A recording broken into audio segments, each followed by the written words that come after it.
আজ সন্ধ্যাবেলায় আমাদের আগরতলা জিআরপিএস থানার সাব ইন্সপেক্টর পঙ্কজ কুমার দাস এবং অন্যান্য অফিসার স্টাফ এবং আমাদের পার্শ্ববর্তী আরপিএফের স্টাফ ডগ স্কোয়াড মিলে আগরতলা রেল স্টেশনে যে আমাদের রুটিন চেকআপে বেরোয় এবং চেকআপে বেরোয় আগরতলার প্ল্যাটফর্ম নাম্বার 1-এ দুজন সন্দেহজনক লোককে আটক করে একটি ট্রলি এবং একটি পিট্টু ব্যাগ সহকারে। তাদের নাম যথাক্রমে অমিত, বাবার নাম শ্রী রাকেশ কুমার, ওর বাড়ি উত্তরপ্রদেশ, আরেকজন নীতিশ কুমার, বাবার নাম শ্রী বল্লম রায়, ওর বাড়ি বিহার।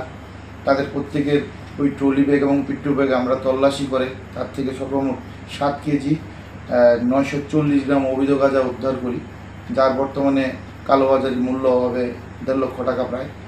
তারপর আমরা তাদেরকে আটক করে থানাতে নিয়ে আসি এবং ওই গাঁজাগুলো তাদের কাছ থেকে সিজ করি এবং তাদের বিরুদ্ধে একটি এনডিপিএস ধারায় একটি মামলা নথিভুক্ত করেছি।